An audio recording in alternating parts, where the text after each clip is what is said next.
What's up, guys? Welcome into Packers Total Access. My name is Clayton. You can check us out on packernet.com. Find me on Twitter at Packers_access. We're flying solo as of the moment. I think Emilio is going to be joining us here shortly. Always running behind. I wish Jacob was here to roast him over it, but hopefully everybody had an awesome Friday out there as we finally made it to the weekend on this glorious June the 6th, as we've got mandatory minicamp right around the corner for the Green Bay Packers.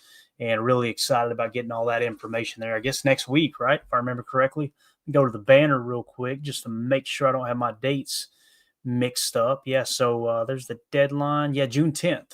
June the 10th. So we're looking at, gosh, what is that, Tuesday, guys? Let's see, 7, 8, 9, 10. Yeah, probably Tuesday or Wednesday we'll get mandatory mini camps. So going to be an exciting time for Packer fans. We're going to get a couple more pieces of the puzzle put in place. We'll see if Elton Jenkins shows up to mandatory minicamp. We'll see if Jair shows up, and it's still amazing how you would think both players showing up would be a good thing. However, if Jair shows up with no new contract, then he's kind of forcing the Packers' hand a little bit. And, of course, that's going to turn into, do the Packers just kind of drag that out for physicals and stuff like that for a couple of days? And if you're wondering, what are you talking about, Clayton?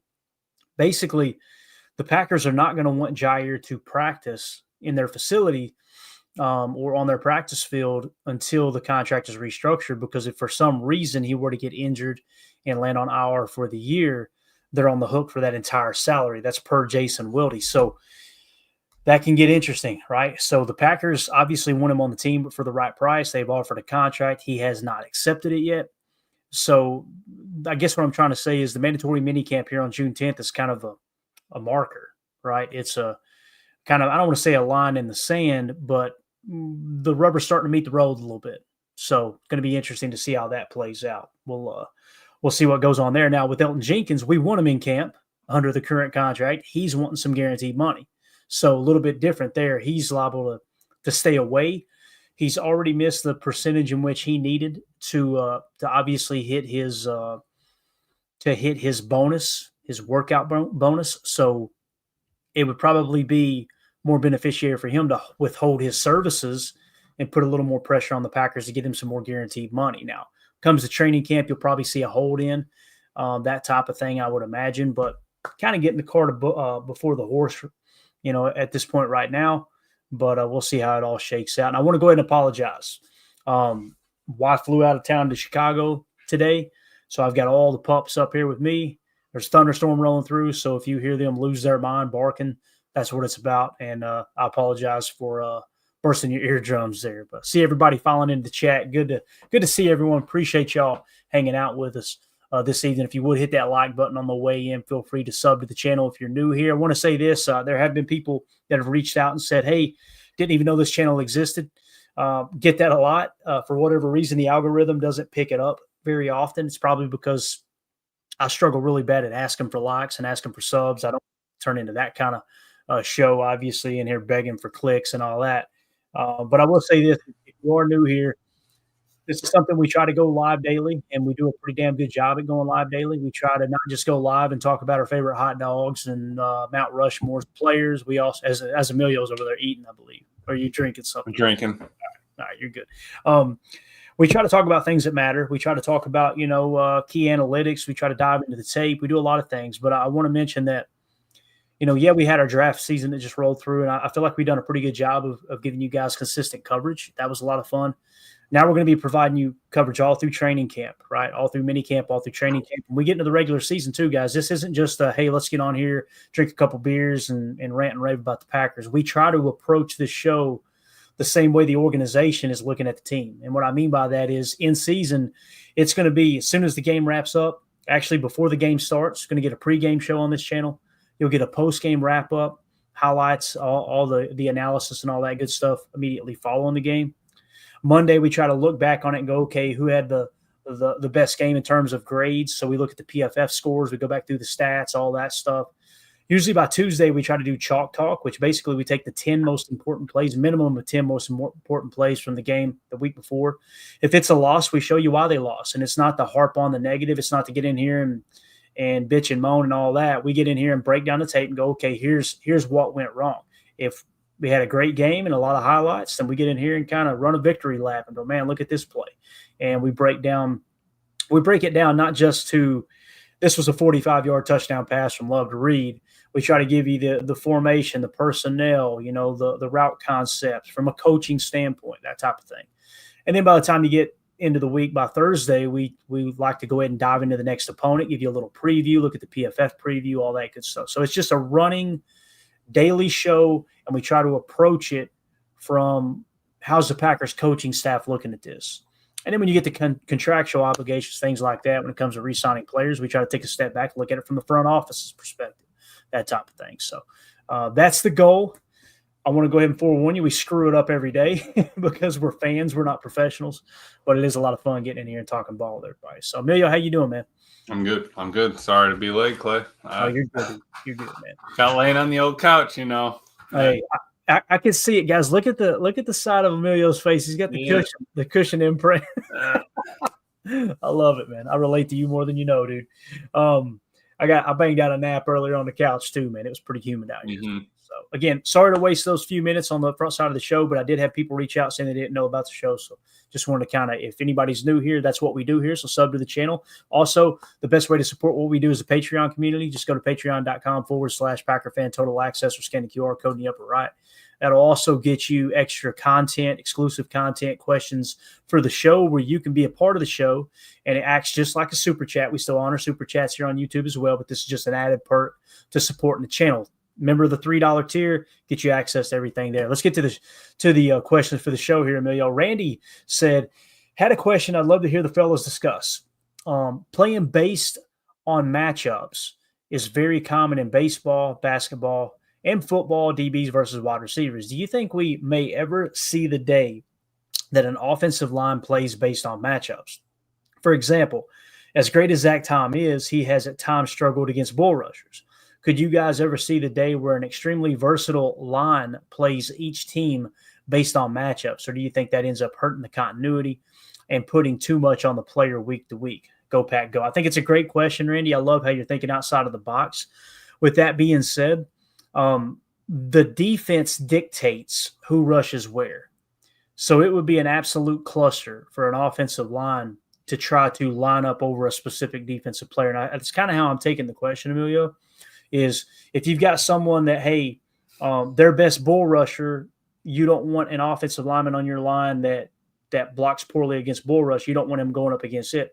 All it takes is, okay, well, I'm going to slide over here to right guard, and then that guy kicks in the right defensive tackle. Now you're trying to go at the right tackle, and we know, I mean, you're taking the play clock down to the very last second, right, before every snap. So that's a problem there. But also, when it comes to offensive linemen, this isn't my perspective. This isn't my opinion, okay? This is former offensive linemen like Brian Balaga, Mark Tauscher, guys like that. We as fans, and this isn't a shot at Randy, we've all been guilty of it. Like, just take that left tackle and put him over to right tackle this game. You know what I mean? Or if there's an injury, that guy's better than this guy. Let's put him in this spot. They say that if you want to know how difficult it is going from left to right on the offensive line, and Emilio's grinning because he knows what I'm about to say. This is their words, not mine. If you want to know how difficult that is, wipe with the opposite hand and not. Yeah. It'll be kind of tough, right? It'll catch you off guard, and that will. I mean, but no, I think it is a great question by Randy. What I was kind of thinking was, when you're, if you're trying to match up corners based off of like speed or height matchup, if you want your corner to carry, if you got a 6'3" corner that you want with, the big receiver, you got a speed corner that you want to carry, and you're trying to play man or you're trying to play zone, and then then they go in motion, then do you go with him? So I think that you run into a little bit more of a headache than it's worth when you're trying to match up based on speed or height or any of those kind of factors. Because let me tell you, I've got myself in a pickle before on Madden, Clay. When you try to match up based on corners, they audible out of it. Then they reset the formation. It's a wrap. I mean, your defense is all over the place. You're worried about way too many things. So I do like the idea, and I think that maybe it'd be too much trying to switch the line around like that. Maybe per game if you had to, not per play. But I do like the idea, Randy. That's something that you could get to get to the next level. And there's going to be people that scoff at Randy's question there because, again, the league's been around for over 100 years and they haven't thought to do that to this point. They're probably never going to do it. But I'm telling you, man, all it takes is one or two teams to think outside the box and something becomes a trend. If you'd asked somebody 10 years ago, hey, do you think that the most talked about play in the NFL will be the quarterback running a sneak while everybody just shoves him in the back to go forward? Right. You would have probably rolled your eyes at that. So you never know about these things. But I think that one is pretty far off, though. I don't think I would not bet any amount of money that they'll ever go that route. Now, if you get an injury in game and you're trying to decide, okay, who do we want to put at this position to fill in there, and you got to rotate some defensive or offensive line around, that's different. You may look up and go, all right, our right guard actually matches up with that defensive end as opposed to our backup tackle matching up against them. I could see that being the case, right? That is somewhat matchup based, but in terms of constantly following players to put yourself in an advantageous situation on the offensive line, I just don't see it happen. That's when you run into problems with NASCAR package and stuff, where Mike is standing up across the head of the center, then hops over to the guard. Then you got Myles Garrett working on the hezzy step just to set him up to loop back across. So there's a lot that the defense can do to kind of separate. Where you're looking at the receivers trying to separate from corners, the D line can kind of separate from the O line if they want to. If they want to get a matchup, they can kind of wait till last minute and get themselves in an advantageous spot. Absolutely. So hopefully that answered your question, Randy. Appreciate that, man. That was a good conversation. Next, we got Jerry in the Patreon group said, is the Pittsburgh offensive line able to protect Rodgers? I haven't heard anyone analyzing how good or lacking they are. That seems to be what people are pressed into a little bit, is like, man, that offensive line's bad. Well, I mean, it's not the same offensive line as last year, Yeah. And Jerry's not saying, she's asking, do you think that? So what I did was I just pulled the PFF grades here real quick in terms of Pittsburgh, and let's see if we can get it zoomed in. We'll just spend a couple minutes on this because I know people don't want to hear about Rodgers. I completely understand. It's a Packers podcast. I'm with you. If somebody asks a question, we're going to fire it off here and answer it. So their offensive line from left to right, Jerry, was, I think that's Broderick Jones, I believe, at left tackle. 58.7, not that good, bub, right? You got Samalo, if I'm saying that right, 66.3, pretty decent. Then you got Frazier, Zach Frazier.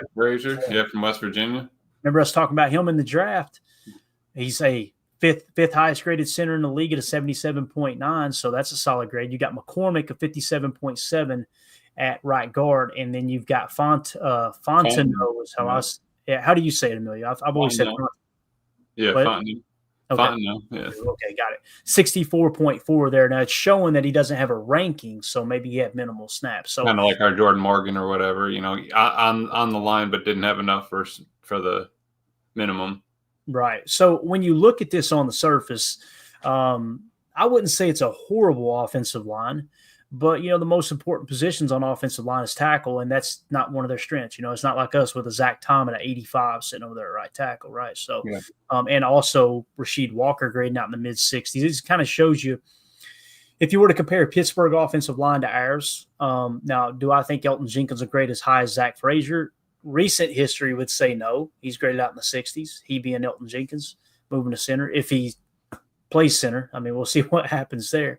I would definitely say the Green Bay Packers had a better offensive line than Pittsburgh Steelers. I know that wasn't the question, but if you want to kind of compare something that we're used to watching, in that regard. Right. But, people that still continue to pretend like Aaron Rodgers is a bad quarterback, I mean, 77.8.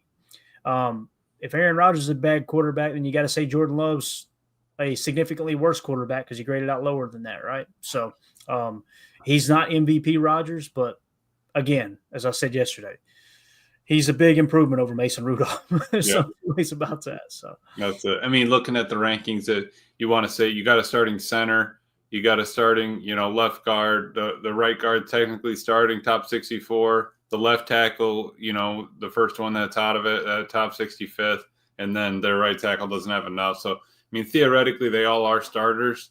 It's just, they're not. I mean, it's not a perfect offensive line by no means, but hey, it's not like Rodgers also had a lot of options either. So I think that, it'll work out. It'll be good for the NFL. They're playing the Jets, Vikings, us, play the Bears too, right? So they're going to have a lot of. I think it's perfect for the NFL wise. The schedule makers.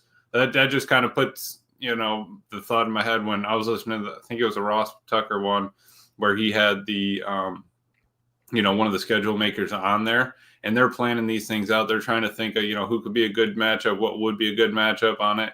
Opening week they're starting against the Jets, and they have us. So for the NFL, this is perfect. They're happy that the plan came together, kind of like last or 2 years ago when Rodgers was starting before he popped the Achilles. You had all these teams lining up to play him, and you got all these time slots and everything like that. So hopefully it works out for Rodgers and the NFL. They're trying to get their money out of it as well, getting him in and against some familiar teams. Yeah, absolutely. All right, let's go to the chat real quick. Chris Casuin says, Clay, are you concerned with private equity money getting involved with the NFL franchises that are not very liquid, like the Raiders as example? I don't want those type affecting the game we all love.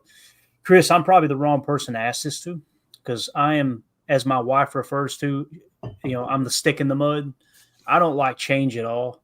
Like I'm all about very just, hey, if it ain't broke, don't fix it. I don't like the idea of things getting shuffled too heavily with private equity entering the game at any other level that it's already at. I just want things to. I would like to see the cap be a little more towards the spirit of the rule with the salary cap, as opposed to trying to find all these loopholes. At the same time, there is a part of me though, as a business owner and someone who's kind of went against the grain in my personal life in terms of, creating income. I like to find those. I like to find that roundabout way. Like, hey, if you want to call it cheating, but just getting creative to bypass problems legally, of course. So I enjoy that aspect of the game, but at the same time, it's like, the salary cap wasn't created to operate the way it is, where you got kind of these phony contracts. Thank God it's not like Major League Baseball. If you guys don't know what I'm talking about, maybe go check out, just go Google Bobby Bonilla Mets contract. That's Bobby Bonilla. They paid on that contract for the last 30 years or something.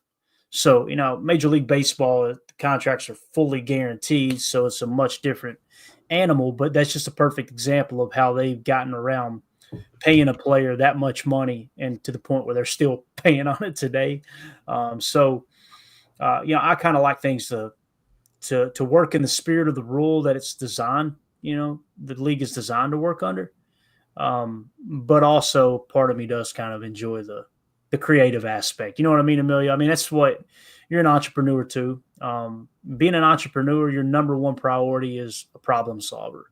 It's not, oh man, somebody bail me out here. Let me go get another loan. Let me go do this. No, successful entrepreneurs, my favorite line is figure it out. Mandy gets tired of hearing it. Like when she hits a roadblock in our wedding planning business and our catering business, this and that, it's like, hey, let's don't sit around and cry over this.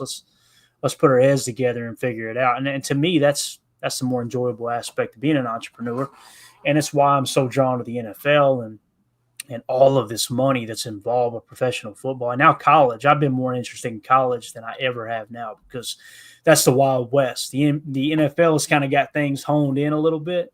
And somewhat of a business model. College football right now, Emilio, my God, everybody's just firing from the hip. They're just clawing at money every angle they can get it from. Seriously, I'm excited to kind of see what happens down here, right? And kind of see who it benefits, right? Nico left, he wanted more money, didn't end up working out. He goes to a different school. Yeah, high school quarterback swings over here. Let's see what happens. Is it about chasing money, or is it about chasing your opportunity? Is it about being in the right place, right time? We'll kind of see a little bit of that this year. I'm kind of excited. Yeah, definitely. All right, let's see. Let's go to the chat. Greg Rice says, can someone explain my dead cap is a bad thing for rich teams to take advantage of. And I asked, I didn't really understand the question, and I'm really bad at this. Most of the time, the guys have got to translate for me because I'm an absolute idiot. They'll go, Clayton, I think what they mean is this. Greg Rice, when I asked him to kind of, hey, explain a little bit more, he says, I do not really get it. Maybe someone else is better at it. I think the NFL is trying to get rid of teams using dead cap to somehow get around the cap. I think teams with deeper pockets can do it easy. Gotcha. Okay, now you're making sense to me here. He also said void years. That was the term. Sorry. I think he was referring to Ryan's pod earlier today or something as well. So yeah, basically what this is called, Greg, is cash over cap. And what teams can do is they can pay more cash for less cap space allocated. And what I mean by that is it's multifaceted, but players are willing to take less overall money to get more guaranteed money. Okay. That's like with Elton Jenkins. This could possibly work out for the Packers cap wise, right? Where they can convert base salary to guaranteed signing bonus, meaning we write him a check today and you go, oh, well, that hurts the Packer. It hurts their pockets right now, right? But again, we've got, I want to say $500 million in a fund setback right now. That's the last number I heard as a stockholder, an owner, right? And for those on the pod, I'm using quotations because we all know we're not owners of the team. It was a donation to the team, right? Saying, hey, look, we're on board. Here's a little bit extra of my money. Y'all send me a really, really cool piece of memorabilia that says I'm a stockholder, which is something that's a tradition in Green Bay and gone on for years and years where, all the way back to the Curly Lambeau days where the fans were bailing out the team to keep them afloat back when business wasn't booming. So with that being said, $500 million is a lot of money, right? But you can go through that real quick too. So you've got these owners like, the Walmart family. I think they're the ones who bought the Denver Broncos, if I remember correctly. And you've got all these other extremely wealthy owners, your Jerry Joneses and others. Boards. Much deeper pockets than the Packers. So if you don't get the voided years under control and the cash over cap under control, it's eventually going to catch up with the smaller market teams, right?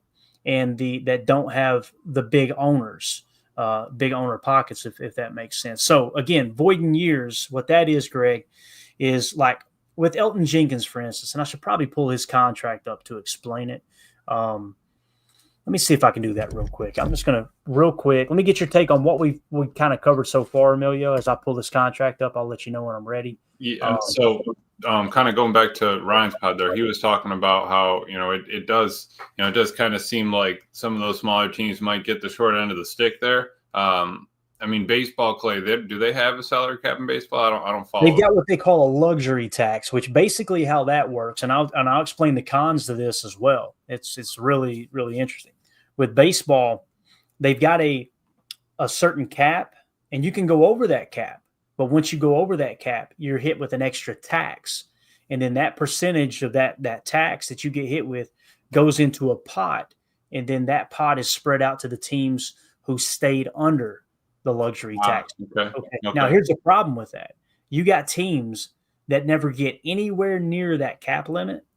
And then the teams like the Yankees, the Red Sox, the Mets, the Dodgers, who are like, hey, we want to win championships, they get taxed. That money goes into the pot. It goes back to those owners, and those owners just pocket that money. They don't even put it back into the team. Right. So, again, it sounds like a government program, don't it? Yeah. But that's kind of, you're getting what, $300 million? When was the last time you saw a football player's contract was, $500 million, something nuts like that, right? It doesn't happen very often. Fully guaranteed contract in baseball. Yeah. So that's where you're like, it's just a different kind of sport, but I do see where you want to reel that in. You don't want it to get out of hand. You want it to be, that's why they have the draft the way it is. That's why they have everything set up this way. Football is still king. I do think we have a couple kinks that we could clean up here.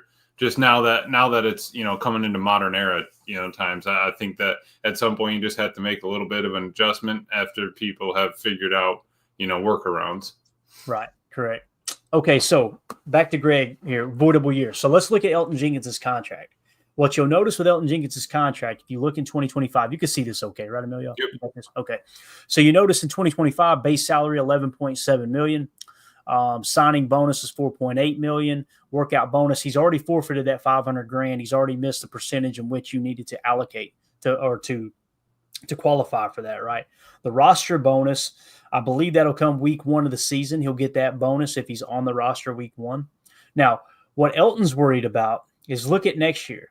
When you look at the cap hit next year, if I can get the dead cap on here as well, they make it so damn difficult on this side to get everything on there. I think we got it now. There we go. So in 2025, his cap hit is $17.6 million, and his dead cap is only $9.6 million. Right. So what Elton's thinking about is, okay, you just asked me to change position from guard to center, which center gets paid significantly less. If I'm going to get another bite at the apple in free agency after next year, now my value has gone down because I'm considered a center, or at least a hybrid of the two positions. Okay. Now, what he's saying is, you look at next year, he turns 31. His base salary is $18.5 million. Notice the cap hit is $24.8 million, but the dead cap's only $4.8 million. What that means is, and this is how Goody and Russ Ball structure the Packers contracts, next year they could cut bait with him, and they would have a dead cap of $4.8 million, but they're going to free up $20 million in cap space. So the writing's on the wall for Elton. So what it kind of feels like for Elton is they're looking at it like, hey, let's move him to center. To hell with how this is going to hurt his value when he tries to hit free agency when we cut him loose, right? The guaranteed money, the majority of the guaranteed money's gone. He'll play for 1 year at center. We'll cut him loose, and then he takes a big hit trying to hit the market, okay? And we free up $20 million in cap space, okay? Now, is that fair? Is it's not? That's the business of the NFL. I want to say this, though.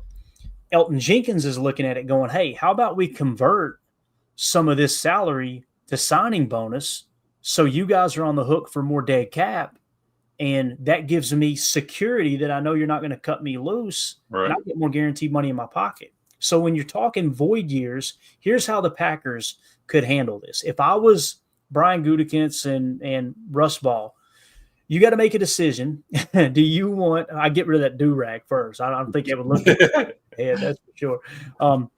You got to make a decision, and this is what you call, what is it? Cost-benefit analysis, okay?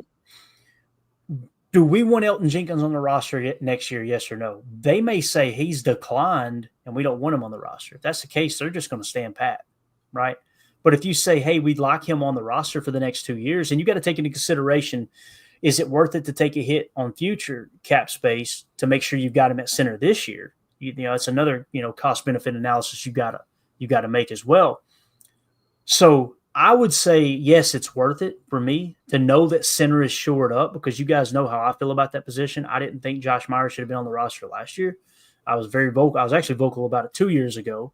And last year it became really, really apparent. Like, okay, yeah, I thought I might have been overreacting. I definitely wasn't overreacting. You've seen the market in which he had or did not have, where he got backup money, essentially less than $2 million to go to the Jets and probably compete as a backup, to be honest with you. But I would go to Elton and go, here, let's give you a little bit of security. So this $18.5 million, how about we guarantee $4.5 million of it?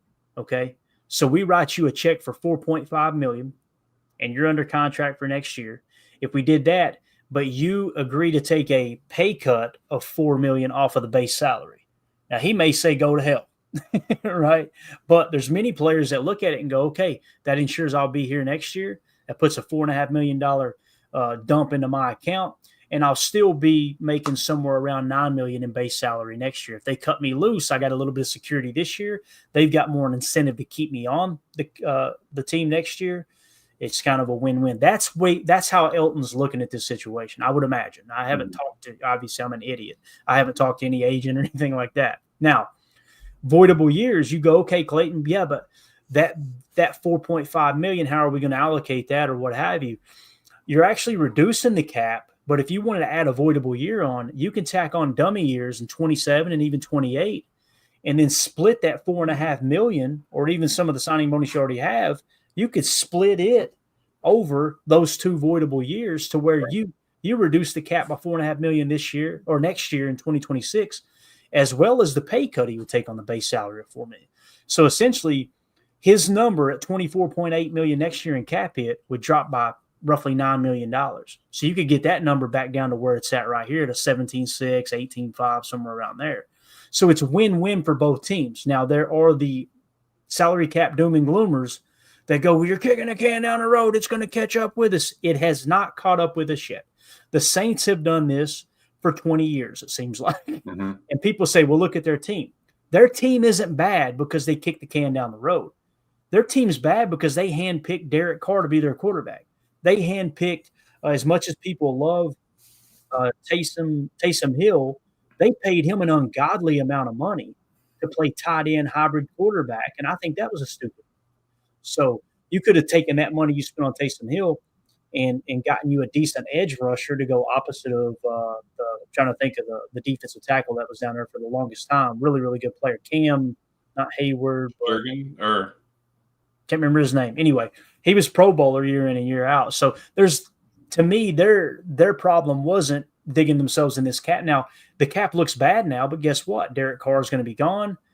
Now you start to dig yourself out of that hole a little bit. So, again, the Packers will never get that bad in terms of cash over cap in voidable years. And that was kind of Ryan's point in the cash over cap is like, yeah, you can say that it's going to be the end of the world after you get yourself, to that cash over cap thing. But the fact that the Saints it's never really come due. You can kind of keep doing it. You get 1 year, where maybe you're bad, and then you're all squared away. So yeah, putting the void years out there and then having that money come due whenever they leave, that obviously can't be a problem, because you do have to eventually allocate for that. But it is, you're also got to think of the player's perspective. Like, Elton just wants some money in there. If you could get his cap hit, or the difference between his cap hit and his dead cap closer to what, 10 million, he probably feels a lot safer from getting cut. The fact that they could cut him and free up 20 million next year, that's a good chunk of money. You get that into the single digits, they might think twice about it. You might not need to cut him and get that squared away right away. I apologize. Nitschke's over here. He's got the loudest collar on, and it's slapping around over here as he's digging. So, Chris the Cash Win says, don't you think Jenkins wants 20 plus per? It's possible. That could be the issue too. They could be going, hey, look, his camp could be going, I want a 2-year extension worth 20 million per. Could be the case. And maybe Aaron Banks caused that, right? If that's the case with Elton, Goody ain't going to do that. I would be very, very, very surprised if they give him a 2 or a 3-year extension worth 20 million per on average. Now, if it's all base salary with no guarantee, that's a different ball game. But right. If you're Elton, you're not looking for that without getting security, Soder was asking, is Jenkins worth 13 to 15 per year per the cap hit for 2 years? I think so. I mean, that'd be a pretty decent deal, I think. If we got him locked up 13 to 15 for 2 years here. My question would be back to you, Soder. You go with Jacob Monk playing center?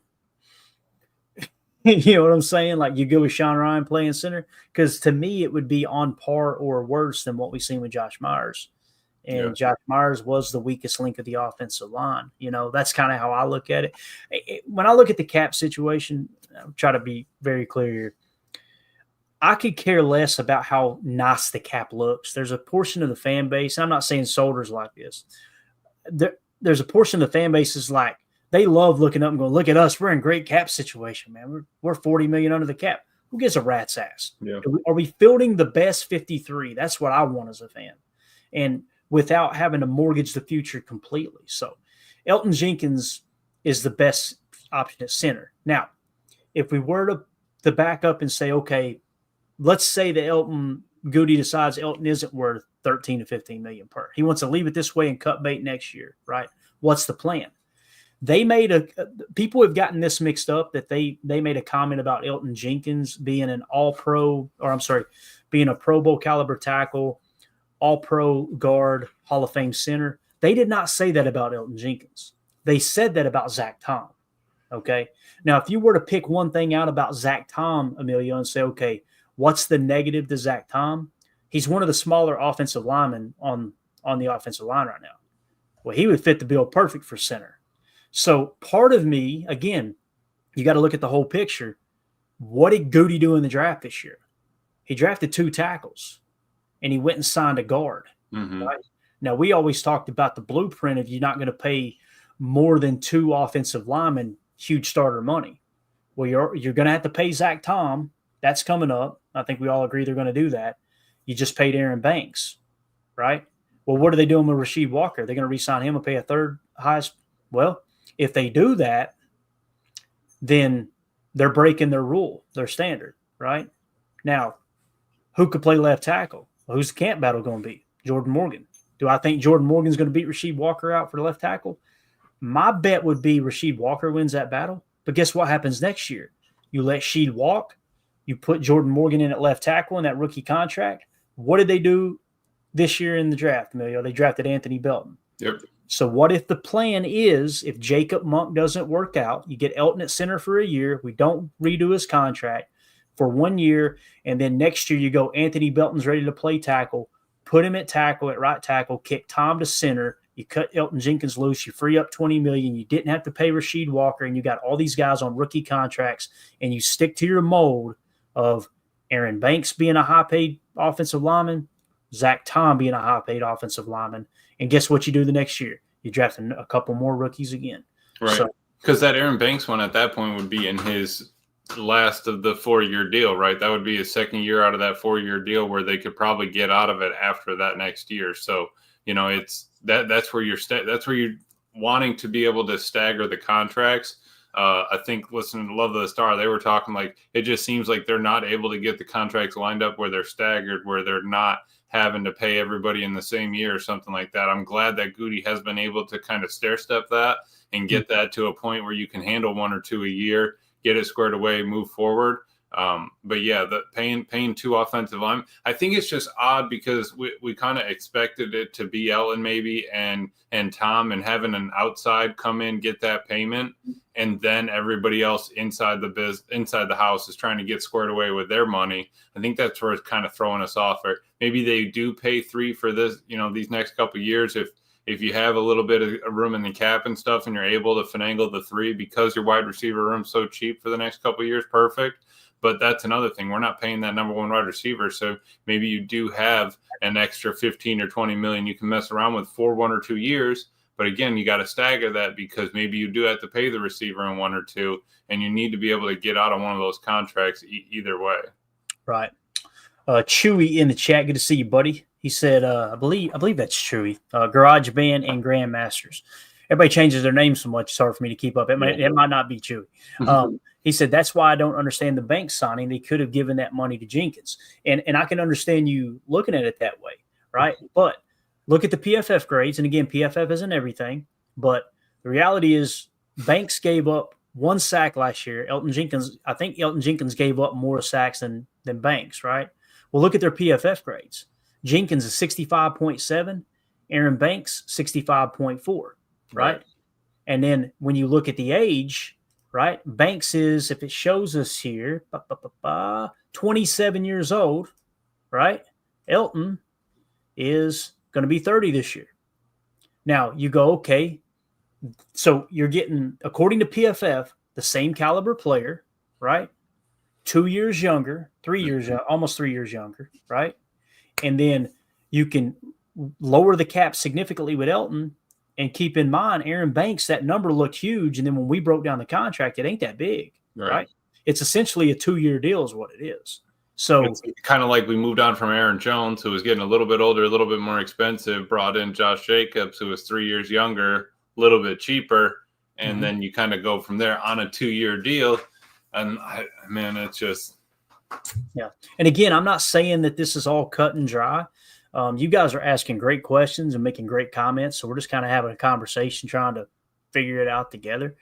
I think that's their thought process. And also, Aaron Banks fits that mold of what they want to do with playing some more bully ball with duo, right? With Josh Jacobs and building that offensive line a little closer to what the Philadelphia Eagles are doing with just the big hog mollies up front.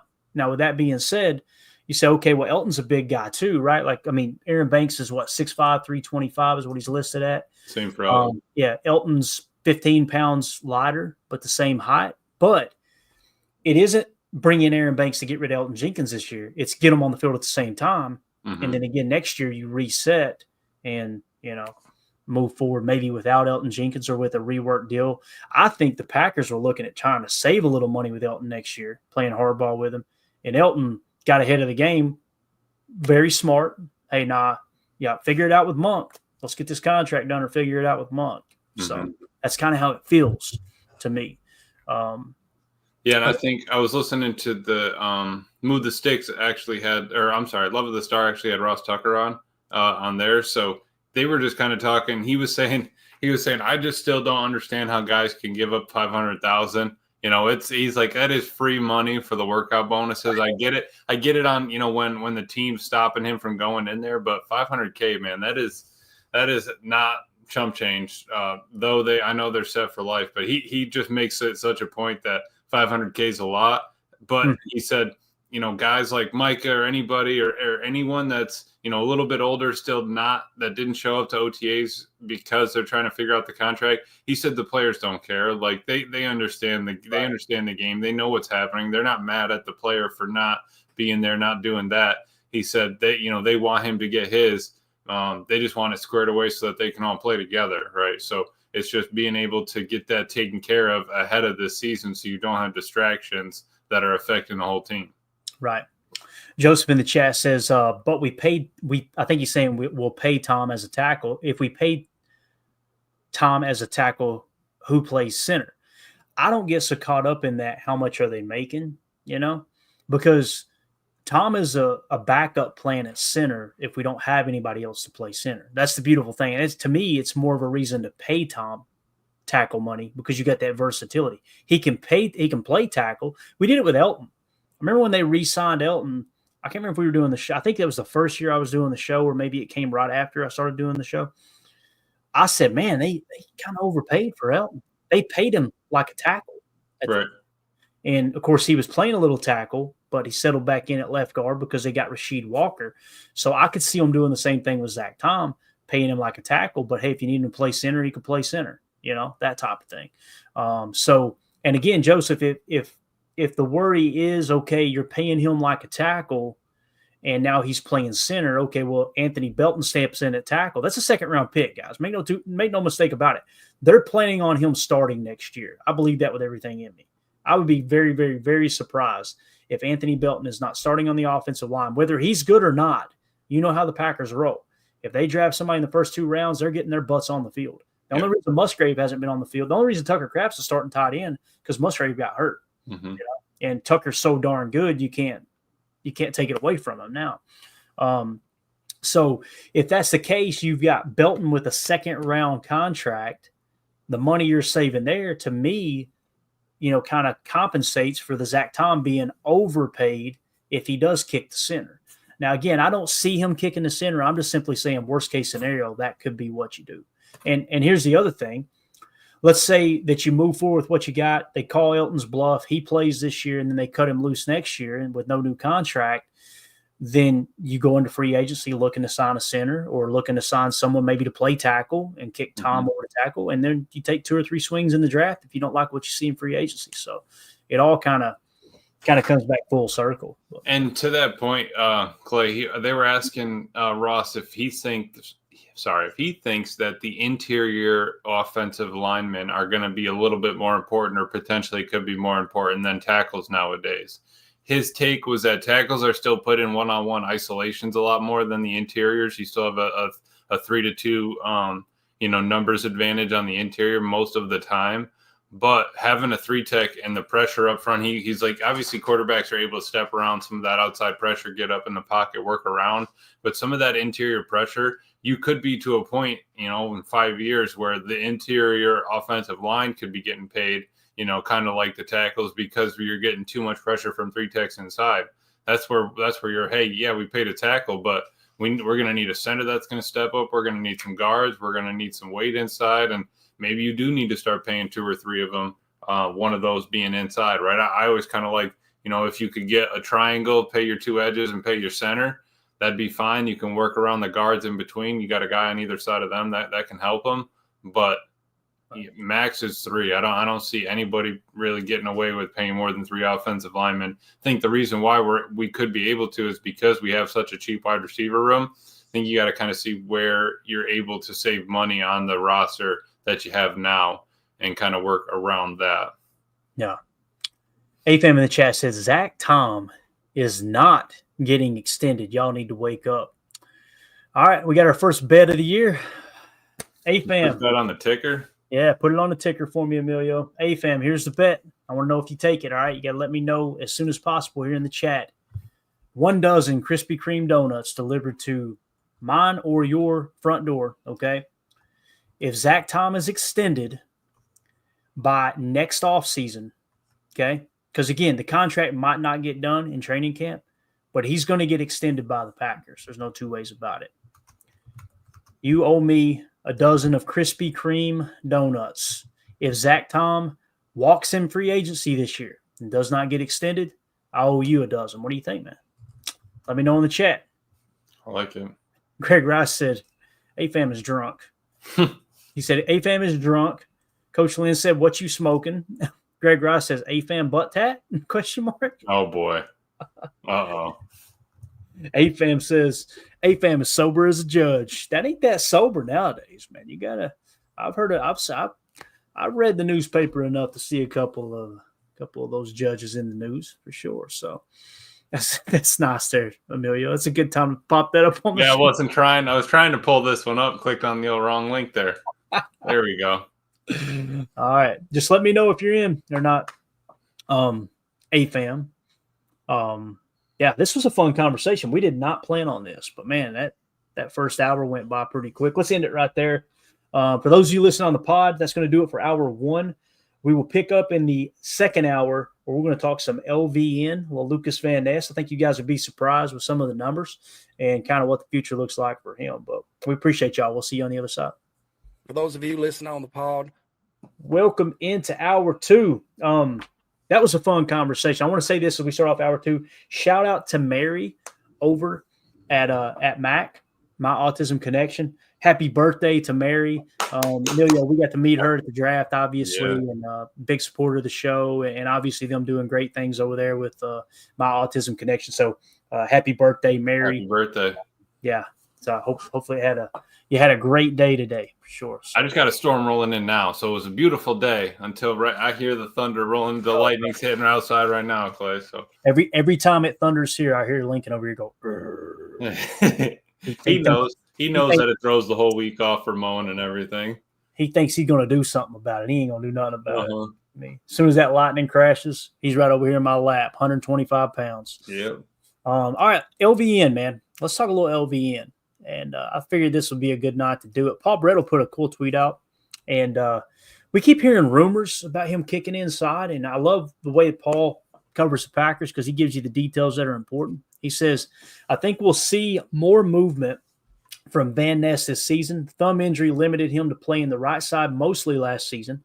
We've also seen him at defensive tackle with second-team defense during the 2-minute drills in OTAs. Now, that would suggest passing situation, right?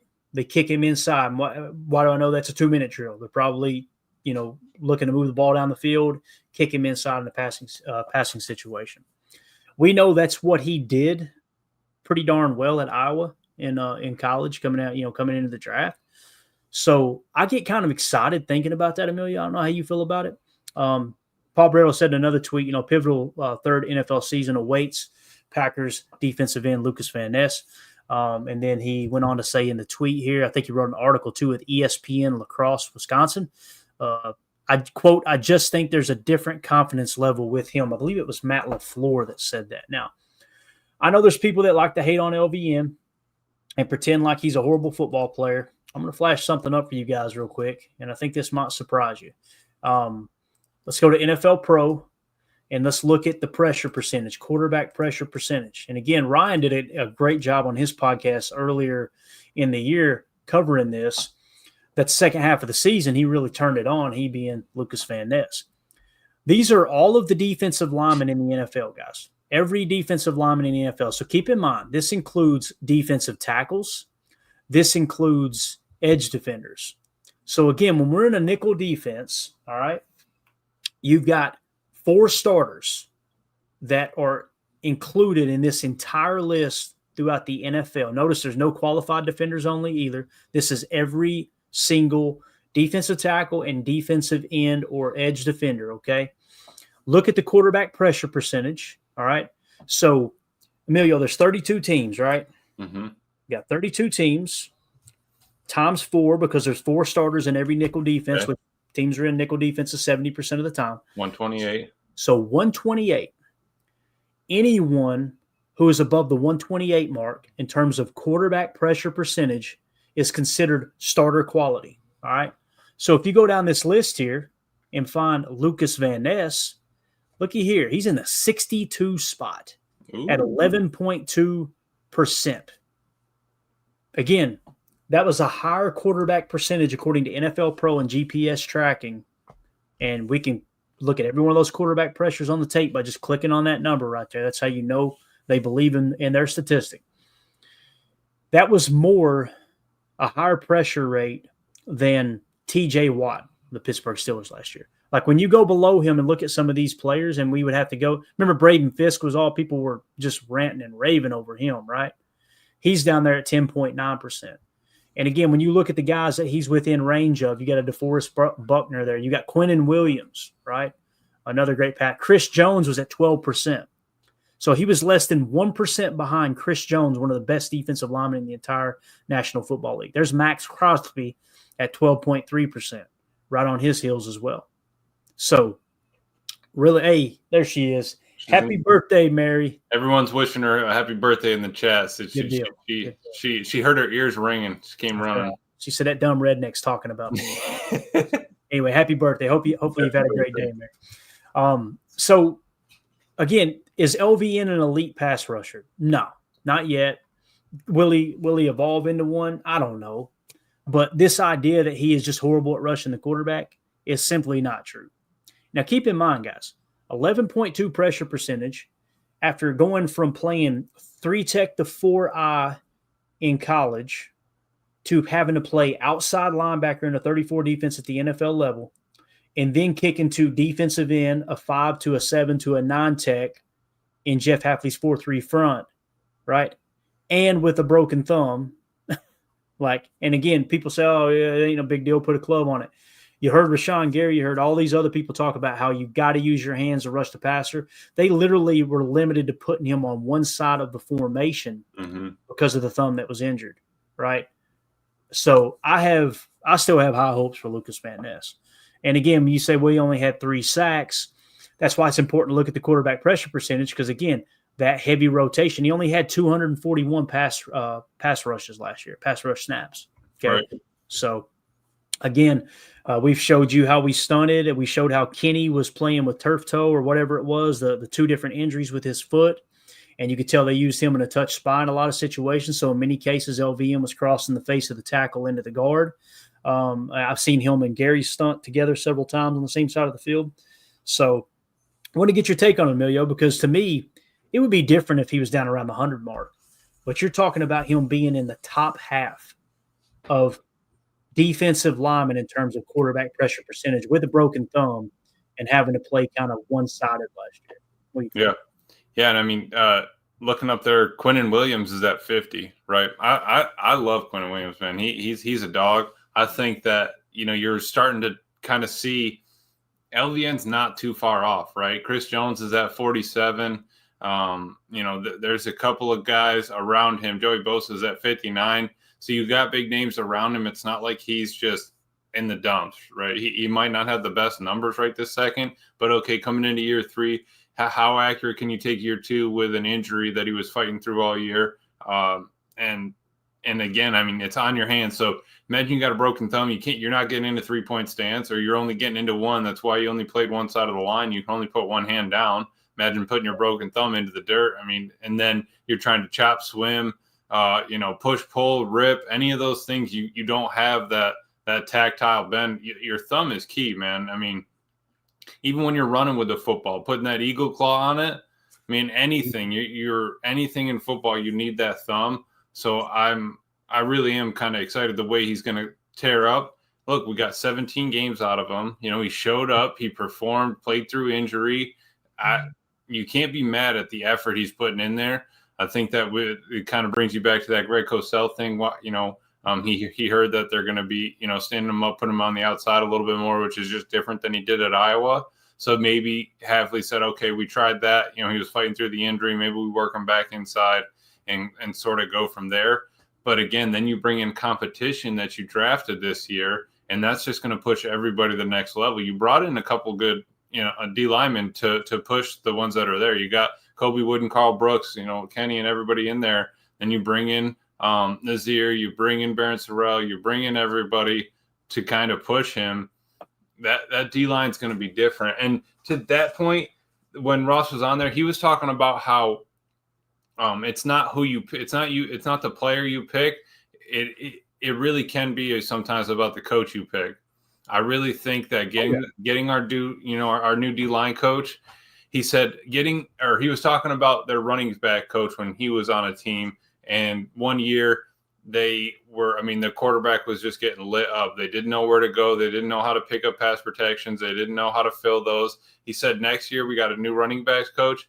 They said it was night and day different. Same running backs, nothing different. You know, the same running backs were on the team, but having a new coach, knowing where to go, having processes and things like that helped. He said that won us a game or two.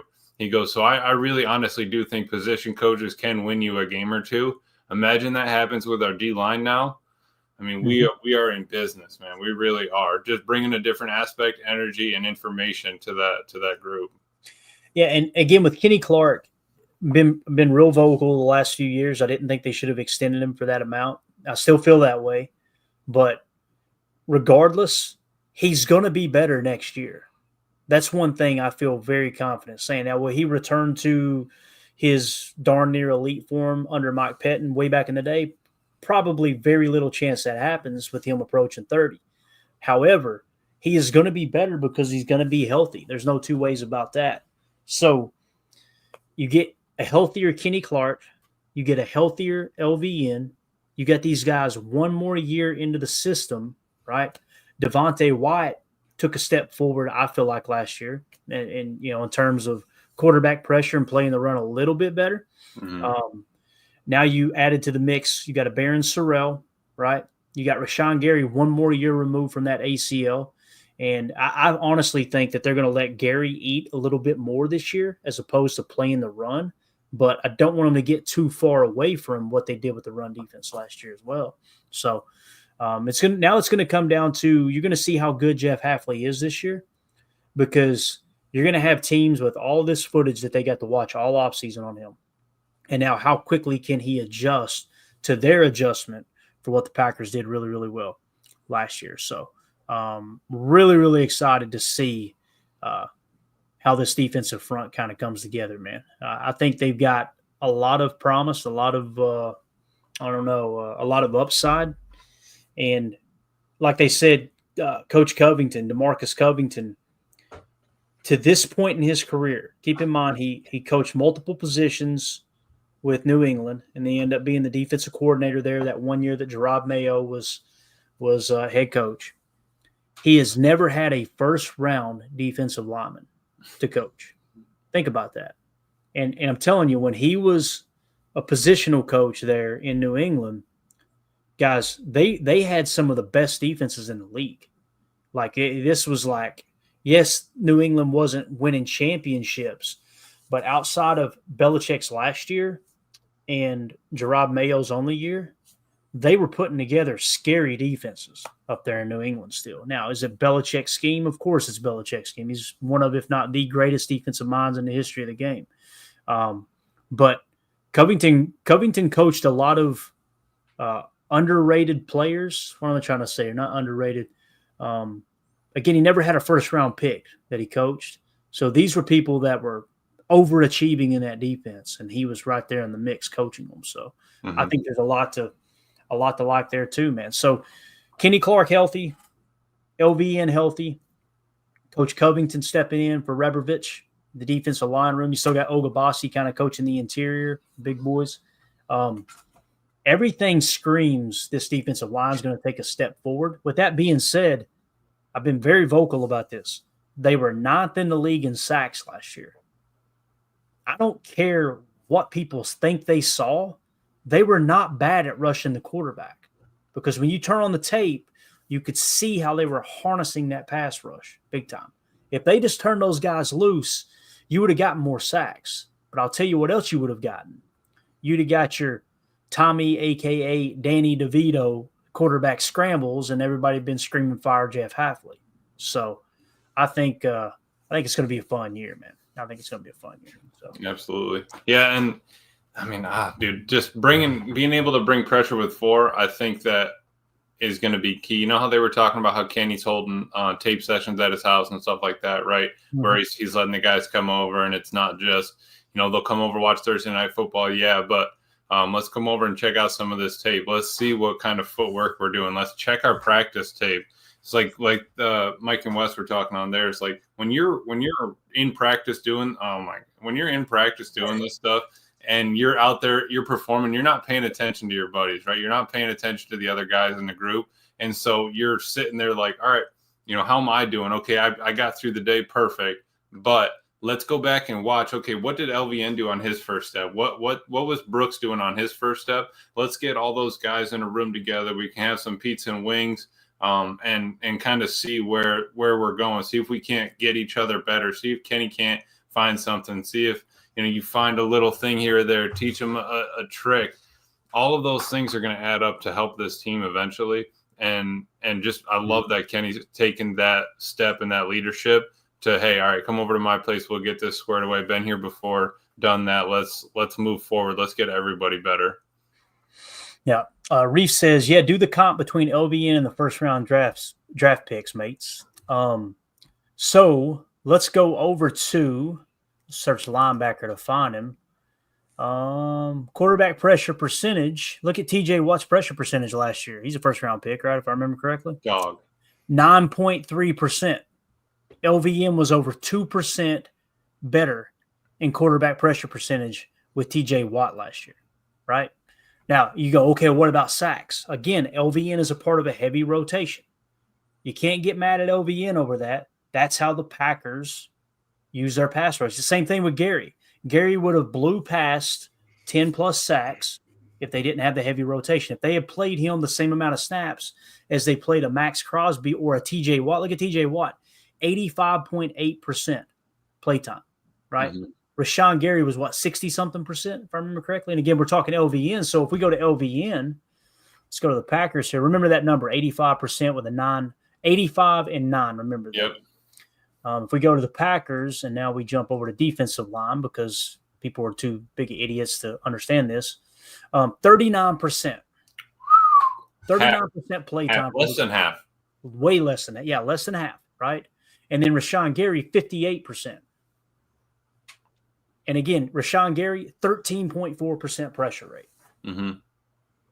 But to that point, that was the sacks are not there, guys. That's right. It, right there. And that's remember when I was texting you that one day. That was kind of my question. Is like, all right, we're doing all this rotation, but look how many 17s we have there. Look how many guys played 17 games, got through the entire season, played the whole season, even though that rotation might be a little heavy. We're getting guys to the postseason ready to play, healthy, ready to go. I think that could be a little bit of that rotation. And when people mention TJ Watt and these numbers being, well, he's banged up. He's always banged up because they're running him into the damn ground. It's exactly what's going on. And I'm sorry, who had the better season last year? The Green Bay Packers or the Pittsburgh Steelers? Somebody remind me. You know what I'm saying? So let's go to the Raiders real quick. The Las Vegas Raiders. And I just want to see Max Crosby, 12.3%. Looky there. Rashawn Gary had a higher pressure percentage than him. Look at his playtime. And again, Max Crosby was banged up too, guys. 96% playtime. Mm-hmm. You want to know? And here's what's crazy. Everybody was screaming. Not everybody. I shouldn't say everybody. I'm getting mad now because I remember how many people were we need a trade for Max Crosby. 7.5 sacks with 96% playtime. I pause for dramatic effect. Jacob, what's going on, man? Nah, nothing. You know, how many times are you going to come to my press conference late? Sit your butt outside. It was flawless. He waited till you spoke the first word before he did. I've done that to him a few times this week. I'm good. I was just listening, trying to find if I had some time to jump on, and I couldn't resist. You know what I mean? So Max Crosby. Oh, you hit it perfect for Tim. There you go. But look at that. 12 games played. So you lose him for a third of the season. You run him into the ground for 97% of the snaps. And what did it get you? 12% pressure. And I'll just real quick jump in like that. That's the thing is you see that 96% playing time rate and you're like, oh, that's really great. But do you want, it's like the Alfredo's pizza. Do you want a medium amount of like great pizza or a small amount? What's the quote? You guys. Do you want a medium amount of good pizza or a small amount of great pizza? Small amount of great pizza. Yeah. Small, no. Well, this is Alfredo's. This is Pizza Cafe, not the Pizza Kitchen. I don't know. There's a difference in quality and ingredients. I'm just saying. So that's like, honestly, I get the hockey rotation point of the fact. Like, it's great to see that Max Crosby does what he does. I mean, that's insane that he almost plays 100% of the snaps. But the reality is that he's not 100% of those snaps. It's much like, what's that?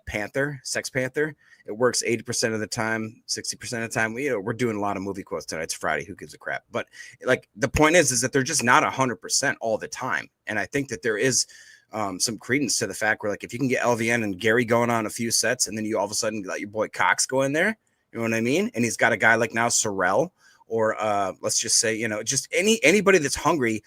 Oliver, a lot of these guys, like, I'd like to have a few rotational pieces that can go in there and absolutely light it up with a full fire behind him. Not like, and no disrespect to Max Crosby, he does really great ball, but he can only spread himself so thin and be so effective. You know what I mean? Right. And since you brought that up, let's just look. Brenton Cox Jr., 13.7%. Playtime was only 35% of the time. He ended up with 4 sacks. So if you doubled that, right? If you doubled, he would have hit 70% playtime. If you'd have gave him twice as many snaps, 70% playtime, he would have finished with 8 sacks. He was on pace for 8 sacks at 13.7% pressure rate. He would have outperformed both in sacks and quarterback percentage, both Max Crosby and TJ Watt last year. Brenton Cox Jr., an undrafted free agent. But I know the Packers pass rush was just horrible. It's just crazy. And again, when they said, well, we had to blitz a lot. That is not true. A blitz is when you bring 5 or more. Because you seen a linebacker scrape, you thought we blitzed when we were running 55 drop and dropping a defensive end into coverage. You were only bringing 4. Did we bring 5 and 6 at certain times? Absolutely we did. But this whole notion that we blitz more than anybody else in the league is just, it's not true. There's one guy that's on my crap list on Milwaukee radio. You could just tell he doesn't know what the hell he's talking about, and he speaks like he is just the authority on Packers football. And I'm like, this is hard to listen to. I respect the people that say, I'm not a tape guru. I'm not a this guy. I just cover the team. I respect those people. Like, I think Wildy is great at that. Wildy would tell you, I'm not diving into the tape. I write stories on the players. I've covered a team since 96. Like, he understands what it is he is, and I respect the hell out of him for that. But you get these other people, and they jump in, and it's like they grab one little thing, one clip of LVN getting blocked by a tight end and go, he can't even beat a tight end. And it's like, he was literally strafing across the line, covering the rushing lane. Anybody with 2 brain cells to rub together can see what he's doing there. The same thing with Kenny. Like, you guys remember last year with Kenny, we're going, he's not really rushing the quarterback. He's playing like a touch spy. He's engaging with a double team, and you can see eyes up, somewhat vertical, looking for the quarterback to scramble or looking for the running back to come through the line, right? And now we find out it was by design. They knew if we put him in a 1, that's why last year I'm going, why is he not in a 3-tech? He's in a 1-tech all the time in this nickel defense. They knew if we put him in the 1-tech, they're going to double him. Well, guess what? That singles up for Devontae Wyatt. Yep. Lo and behold, he's right on the cusp of 10% pressure rate, right? With 2 busted injuries in there. Yes. And it's literally like, use that person and the player he is and how offenses will try to scheme around blocking him. without them knowing he's so banged up, he can't rush the quarter. If teams knew that about Cam, people say, well, why didn't he say he was hurt last year? That's why. The second he says that, do you think they're double teaming him anymore? Right. Man. I mean, and look at that playing time percentage. Kenny is leading the team, 62%. Right. I mean, that is the max amount of playing time we've gotten out of that D line as like reps, and snaps on the field. Then you have Rashawn, and then you just kind of whittle it away. But nobody has to be 100% on the field, getting gassed, getting beat. Let's keep everybody fresh as possible. Rotate Kenny in, and on top of being fresh, you can rotate him in with injuries and not really have that much of a drop off. If you're looking at pressure percentage, LVN had the busted up thumb, only played 40% of the time. If you can give me 100%, 40% of the time, LVN, hey, I mean, let's go. We'll worry about the thumb next year. Let's get you through this year and play hard. Right. Coach Lynn says, name that man, Clayton. I ain't going to do it, Coach, because I'm not out here to try to start an argument with people. As bad as I want to, because there's been a couple times here lately, I'm like, Lord, I'd like to get a hold of that son of a gun. Mm-hmm. Just because he talks down to people, like he's the authority. And it's funny, too, because when you get someone who's covered a team for a significant amount of time who have a conversation with him, they back him down real quick. You can tell they're like, who is this guy? What the hell? What are you doing? I got a name for you, Clay. Duval. Unbelievable. Man. Chris Casualian, I think finally somebody found the number because I didn't know what it was. I just knew it would be low. Chris Casualian says, Clay, Packers were like second lowest blitz rate in the NFL last season. There you go. They had to manufacture pressure all year long because the pass rush was non-existent. The hell away from me. Unbelievable. All right. Anything else on the pass rush? This is a fun conversation though, because again, it's cool to look into, to dive into the info, right? And again, nobody's saying that the Packers pass rush was the fearsome foursome. Nobody's saying this is the purple people eaters. Nobody's saying this is Vince Lombardi's, Willie Davis rushing off the edge here. Nobody's saying that, right? We're simply saying to pretend like they're bottom of the league when they finished 9th in sacks and they got their backups have higher pressure percentages than some of the best pass rushers in the game. It's just silly, man. It really is. So what are you gonna say, Joe?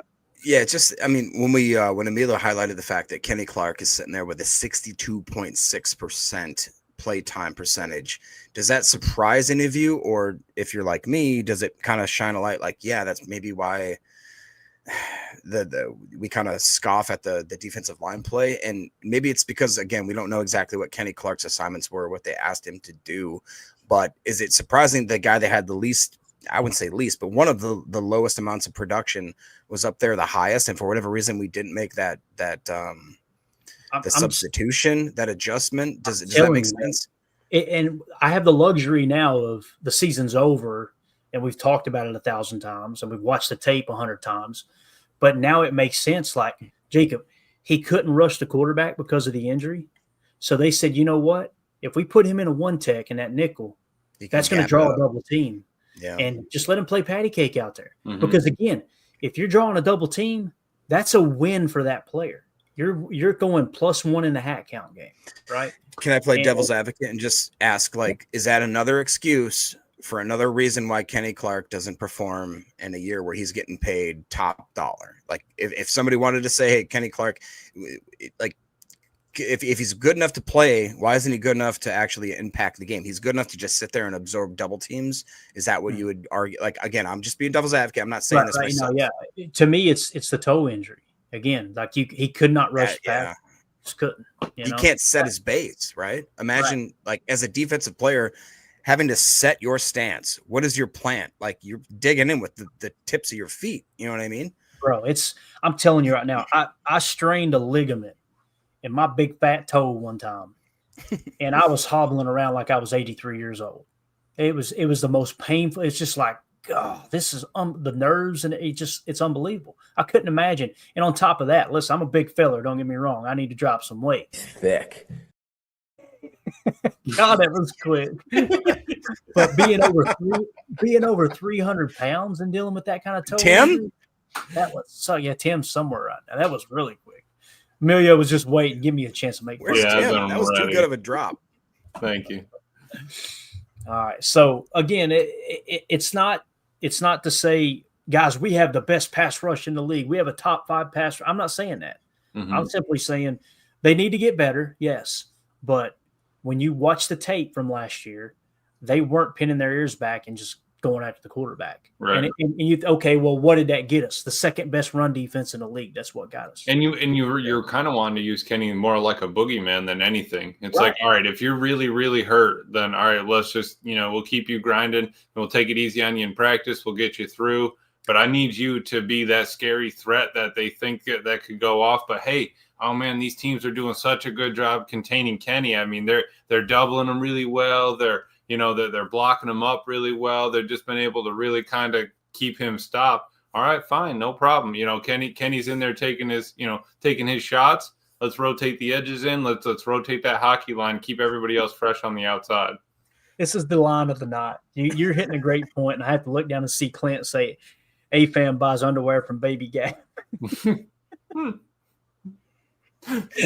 He's flat in the front like Ken. What movie was that? What was that? Is that a Will Ferrell movie? Anyway, It's gotta be, yeah, it's gotta be, right? No, but and I was sitting here thinking too, like, if you guys go back and listen to the Play Caller podcast or the Play Callers, what it was called by Jordan Rodriguez. Yeah, the Athletic. Yeah, now would be a good time, Emilio, to go back and listen to that since we're in the dead time, just to get kind of refreshed on it. You'll remember Kyle Shanahan. I want to create one of these boards he's talking about, a glass board where you can draw plays on it, where it's see-through, and then use different color marker to draw like the counters to each play and this and that. So anyway, it was him and Robert Saleh. I can't remember if Robert Saleh said it on the pod or if it was Kyle Shanahan, but football is real simple. All football is, guys, is attacking space and defending space. That's all it is, right? Now, how do you defend that space? How do you attack that space? You do that with players, right? So it's all about winning the hat count. Kenny Clark, on that touch spy, you win the hat count plus. You know what it's the equivalent to on offense? It's the equivalent to Christian Watson taking the top off of defense and forcing them to bracket cover. Right now, we didn't quite get to the point where they were completely bracket covering him, but you would get guys in those zones playing on their heels, like we're not going to let him beat us deep type thing, and that's what would open up things underneath. And with him being banged up, obviously they're able to clamp down on Jaden Reed a little bit. It's just like in the running game. Like, why do we run pin and pull? It's still a gap. It's still a gap, and it's still a hat. That's what it's all about. So, what if we go into this year and this pass rush does just take off, and maybe the run defense takes a slight step back to, like, rather than 4 yards a carry, it goes to 4.3 yards a carry, and they drop to around the 10 mark. But the pass rush just goes absolute ape crap, and they're top 3 in the league in sacks. You know what I'm saying? That could very well happen with everybody. Mm-hmm. Now, injuries could happen too because these guys are a year older. I'm not so much concerned with LVN, but Kenny's got a lot of tread on that tire, man. A lot of tread on that tire. Like that dude, I mean, I don't even want to know what y'all are laughing at. Kenny has been in the league since he was 20 years old. Or he might have even been 19. It was something crazy. Like he was just turned 20, I think, right? He's approaching 30. That's a 10-year vet. That's not like a 23-year-old coming in the league and playing for 7 years. That's a 20-year-old coming in the league and playing for a decade. So I can't imagine he's just going to all of a sudden be healthier than he's ever been. I hope that's the case. But all right, anything else, boys? What you want to share with the class? What you are giggling about over there? Is it inappropriate? It's not appropriate, that's for sure. No, I was saying, pretty sure Jacob gets his shirts from Vice City GTA thrift store, but besides that, no, nothing really going on. We have a good D line, we have a new D line coach, and I think that this year is going to be different in that front four there. Yeah, and again, just to recap the pass rush, Jacob, Brenton Cox Jr. 13.7%. Rashawn Gary, 13.4, Lucas Van Ness, 11.2, and then on the interior, Devontae Wyatt at 9.7.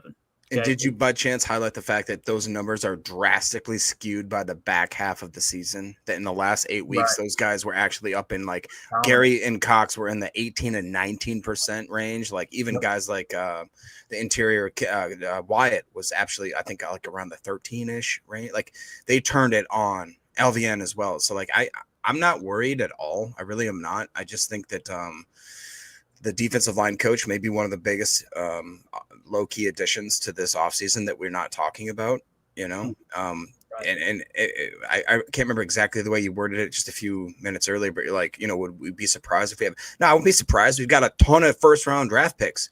We have a ton of capital that we invested through the draft and this defense, specifically the defensive line. So, yeah, I hope – is it Covington? Mm-hmm. Yeah. I hope this guy absolutely lights a fire under these dudes, and you know, we get ourselves an absolute just feast. Like if that D line could come to their potential, which you're like again, it's a lot of first year, second year, third year, fourth year players. If they all take steps in the right way, Lord help us, because that linebacker room and I think the secondary could be something to reckon with if those guys all take steps or exceed their or even meet their potential. Yeah. You know? Now, the bad news is it's going to be really, really difficult to duplicate what we did in terms of interceptions last year on defense. I hope they can, but I'm going in being realistic. Going, can we really expect Xavier McKinney to get that many picks again? I don't think he will specifically, but I think we can get more as a group. I really do. If we do, it's game on. I expect that number to go down a touch, but I also expect Jordan Love's interceptions to go down a touch. So that's going to kind of balance out. And every game's a different game. You know, like you got to win that turnover differential week in and week out. You've got to have a chance. So in terms of quarterback pressures, Rashawn Gary led the Packers with 52 pressures, and Kenny Clark and LVM were second at 27. So LVM with only 39% play time finished with 27 quarterback pressures, second best on the league or on the team. Kingsley Nibari finished with 26 and a 46% play time. Devontae Wyatt with 23. But again, his play time was significantly less than Kenny Clark's at 40.7. So, yeah, there you go. So, again, for the Rashawn Gary haters, he led the team in pressures. He led the team in sacks with 7.5. He also led the team with run stops with 39. So. Can you put it on playing time percentage real fast? Yeah, man. So there's only 2 people on this roster that played over 50% of the snaps on defense. Correct. 2 people on D-line. Preston Smith is gone now, and I think that's going to be different this year, not having Preston for 300 snaps. I think those are going to obviously get dispersed around. But think about that, man. The fact that, like, 2 people are only on the field over 50% of the time means, one, the offense can't get their hands on us, or, you know, it could be 2 things. Like maybe we're rotating too much and our team can't get into a groove, and maybe we're not, or maybe we are rotating enough that's keeping the offense so off balance, not used to who's coming at them. Yeah, that's a great point. And I remember just a couple of years ago, me and Baz, I was on his show with him, and we were talking about the rotation. It's like, yeah, it seems like the snap percentage peaks at 65% for the Packers, right? Talking about the play time. It's actually gone down since then, which is crazy.